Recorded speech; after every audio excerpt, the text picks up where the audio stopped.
চুরের কোনো ধর্ম হয় না, চুর তার চুর। আজ সুপ্রাকান্দিতে ঘটে গেল একটি চুরির ঘটনা। একটি মন্দিরে চুরি করে সর্বস্ব নিয়ে গেল, আর কোনো ক্রমে তাকে ধরে ফেলল জনগণ। বিস্তারিত দেখুন।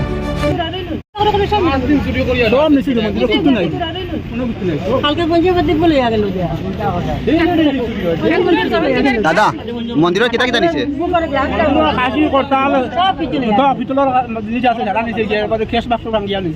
সব নিছে গিয়া আমার ঘরের সোনামির বাস্ক কালকে তো নিল, পঞ্চপ্রদীপ নিল, জল দিবার গ্লাস, ব্যাটারি নিল, ইনভার্টার ব্যাটারি বাসনপত্র সব নিছে গিয়া প্রণামী নামে সব নিছে গিয়া ফরতাল বম ফসলার অত বড় বড় বম সব নিছে গিয়া যখন মাতৃ সম্মেলন করি আর তখন আসছিল আসলো নি? আমরা তো দেখছি না, পরে ঠাকুর দাওয়ার পরে গিয়া যখন বুক দিতা তখন গিয়া ধরা পড়ছে যে তালা খোলা খানে মানে জিনিসপত্র নাই।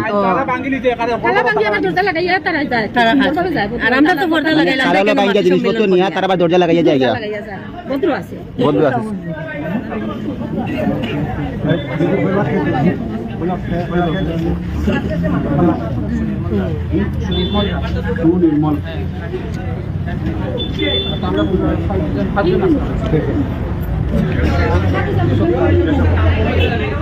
দিনের বাসন এবং প্রণামী যেগুলো মানে টাকা পয়সার জিনিস আছে, যেগুলা জিনিস নিলে যে রুজু করতে পারবো, টাকা পাইবো, সবগুলা জিনিস চুরি করে নিয়েছে তারা। টোটাল 3 জন আসলো, 3 জনের মধ্যে একজনের ধরা হয়েছে, বাকি 2 জন নিলাম বাজারও তারারে ধরা গেছে না, একজনের নাম জানে।